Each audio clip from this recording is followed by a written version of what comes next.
Hello, hello, hello. Thank you for making it after lunch as well. I thought I might have an empty room, so I appreciate that. So I'm here today to talk about the future of content marketing and how the combination of blockchain, AI, and human creativity is about to take it to the next level. I've personally been working in the content marketing industry for nearly 2 decades now, working with brands from JP Chase right through to Lego. So this is a subject very close to my heart, and I'm very excited to bring it to the world of Web3. So speaking very broadly, content marketing is the use of the creation and distribution of content to engage with your target audiences as a brand. So whilst we are talking about the future here, I want to start by actually going back to the past. So just a quick show of hands, does anyone know where the term soap opera comes from? One, we have 2 takers. Okay, all right, for the rest of you, it's actually from these guys. Has it moved? No. Yeah, these guys. So back in the 1930s, there was something called soap operas were invented by actually soap manufacturers, the likes of Procter & Gamble, the Lever Brothers, as they are now known as Unilever, more about them later. And they actually created and sponsored dramatized serials, first on radio in the 1930s, and then in television in the 1950s. And this is one of the earliest examples of brands getting into content marketing, and consumer brands in particular. The association they wanted to make there, and their target audience was women doing housework at home, was be kind of real-life context with real-life stories that those dramas were trying to portray. So fast forward to today, and the content marketing industry looks very, very different. Thousands of channels, millions of potential creators, many, many formats. And it's now worth $465 billion worldwide in 2023. It's growing still at 13% a year. And the space that we're playing in, which is particularly content for social with a bias towards video, is actually growing at a rate of 26% a year. So huge opportunity. But here's the thing.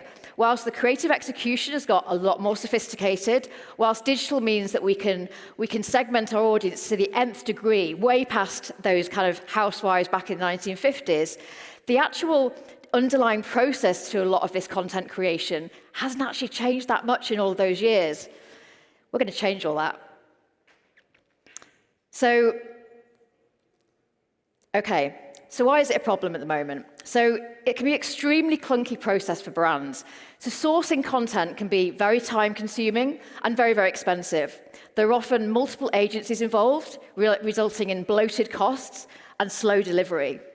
And running global campaigns is particularly challenging for global brands because to resonate with local audiences in a way that's relevant and in context for them, culturally, as well as everything else, is extremely difficult to do. So you either end up as a global brand with very generic kind of beige messaging and imagery, or you spend up to 9 months trying to source content from local agencies and get those local perspectives. By then, in a central campaign, you've lost momentum and very hard to kind of get control over. But either way, in a time when CMOs are increasingly being asked to do more with less, and testament to that, I was literally at a conference last week where every CMO was saying that they have to be innovative, they have to be creative, but you've got to do it on less budget. This is a huge challenge. And then the side of the creator, it's also, they don't get a great deal either. The traditional models are rarely on their side. It's really hard for them to control how to control and monetize where and how their content's being used. And often a brief can start one way, and it's known in the industry as scope creep, can end up somewhere very different. So particularly as a freelancer, you can end up doing a lot of work that you're not actually able to charge for. It also tends to be pretty opaque when it comes to knowing what percentage of the revenue of the content spend is actually going to you as a creator. So that can be true of agencies, but actually if you also take the likes of traditional stock image library, so such as Getty or Shutterstock, the creator has got squeezed and squeezed and squeezed to the point now where they're getting as little as 15% of the royalties that brands are paying for that content. We think that's wrong, and we want to turn that on its head. So that's what's broken. What are we going to do about it? So at Contented, we're building an ecosystem that connects brands with the most diverse range of content creators from across the globe, and it brings better profitability to both sides, crucially. How are we doing that? So we're combining the power of blockchain technology, we are of course built on NEAR, thank you NEAR, and AI to supercharge this process. But, and this is important, we're keeping human creativity at the heart of it. I'll do a little bit on the product, but not too much, because it's not a demo session. But it starts with our smart brief process.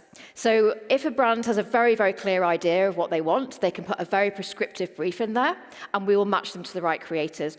Or if they're at the beginning of their content creation journey and want to actually co-create, particularly if they're going out to lots of different markets, there's the option to do that through the smart brief process too. We'll then find and match creators that fit the brief, and we'll provide a shortlist to the brands who can take a look at their profile, and they can shortlist further. And then creators with the profiles on the platform can also browse visible briefs and express their interest. We've got non-disclosure agreements built in, so once signed, brands and creators can collaborate on the production of the content through the platform. And then finally, we're integrating with all the main distribution channels, so be that websites, programmatic advertising, socials, etc. So when we've finished building out the ecosystem, you're going to be able to do everything from kind of start to finish seamlessly.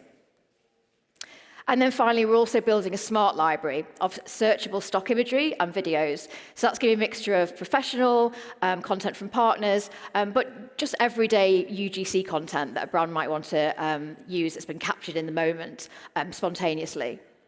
So I'm not going to go any deeper into the product, but if anyone wants any more information, obviously let me know. But I want to talk about those three elements in turn that we're utilizing and bringing together. So the application of blockchain and why. So firstly, decentralization brings massive efficiencies to back office operations. So that gives us a huge advantage over other platform and agency models. Proof of provenance and usage rights is a really big one.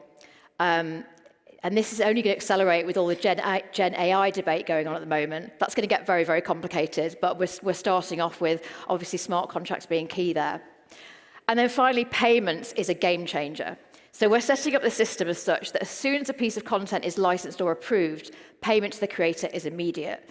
The thing I didn't say about the creators' challenges as well is, as a freelancer, you're often the last to get paid. Chasing invoices is horrible. So we are confident that we're going to be able to attract the best of creators by giving them a fairer deal on the compensation, but also treating them as you would a key supplier and an immediate payment. So AI. So we're utilizing existing AI technology, and we're also building our own to really be able to scale our offering at speed. So that includes matching the right creators to the or library content to the brief, and feeding performance data into the smart brief process, which over time is going to get smarter and smarter and make suggestions for more predictable results for your content. And then through the Creator Studio, we're putting cost-efficient AI tools in the hands of the creators to 10x, maybe even 100x their productivity. But again, we are keeping humans in the loop, but it's about supercharging those creators and their work and making them more productive. So to give you an idea of the kind of scale we're looking at, we're speaking to one of the world's largest global advertisers, it's a fizzy drink, about having a central brief that's got their brand guidelines and a general centralized campaign brief, but actually having that put out to 60 different markets to have local creators react to that brief, bring their cultural context and reference points to make sure that it really resonates locally with all those different markets. That's probably phase 2. It's a bit of an ask at the moment, but we're starting smaller. And then finally, the people, the very important bit. A lot of the brands we're speaking to, they are interested in Gen AI, they're fascinated by it, but they're also telling us that they've got an unmet need for really authentic content and original content featuring real people that engages all of their different target audiences. And as I said earlier, it can be a very time-consuming process to do that centrally and go to lots of different local agencies. Our dream is to be able to say one brief, multiple markets at once. So the creator community we're building is a mix of professionals and emerging creators. So that can be your accidental kind of photographer that's captured something amazing, or someone who wants to become a creator. And it's completely democratic, so anyone can come and build a profile on the platform and build a reputation. Diversity inclusion is an imperative for brands now, and there's a really increasing pressure for marketing and advertising to be truly representative of the audience it's aimed at. So there's still a lot of work to be done in this area. But it's not just about having diversity in front of a camera. It also tackles it, that only tackles it from a very narrow perspective. It's also about having diversity behind the camera. And this can often mean representation beyond the kind of usual groups you'd think about when you thought about diversity. The other thing about diversity, apart from just being a box-ticking exercise, as it shouldn't be, is that actually it brings more creativity and innovation if everyone brings fresh and different perspectives. So this is something that Unilever, I said I'd come back to them, is actively championing. So they recently brought out an open source kind of manifesto toolkit on inclusivity in their brand content production. So just to give you some context, Unilever, brands you may have heard of like Marmite, Dove, there's lots.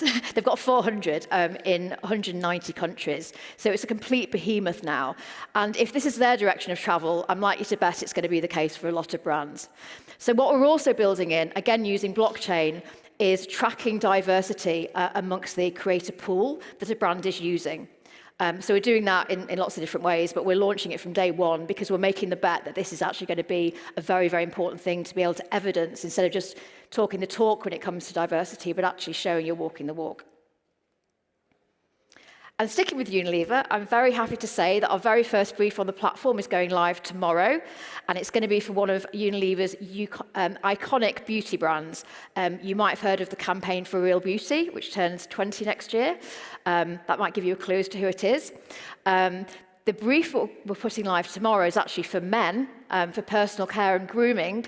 As I said, it's open to everyone on this platform. If you'd like to create a profile, if you'd like a little side hustle, make a little bit of money working for this brand, then you'll be able to create a profile from next week. Let me know if you want to do that. So, just to summarize, we believe the future of content marketing is going to be supercharged by bringing these three elements together in a really smart way. And we're already certain of some of the problems we can solve today. But it's got way more potential than that. So looking into the future, how do I see this playing out? Well, I see the creative agency model being disrupted in a very big way, which is going to open up a lot for a lot of people. Barriers between brands and creators are already starting to break down as they lean into the idea of communities. Creative directors could build teams to answer complex briefs on the platform fast. Brands won't have to pay for what I tend to call strategic beard stroking as people think up their campaigns. And a game changer will be that through blockchain, transparent revenue sharing will make these projects very attractive for the best talent. And the brands are going to know exactly what they're paying for. I think the bloated and opaque system that currently operates in many ways the same as it always has for decades, since those early days of the soap opera, is going to change as decentralization comes into the mainstream. And by onboarding global brands and thousands of creators, hopefully some of them will be you, I want Contented to be part of that story. Thank you very much for listening.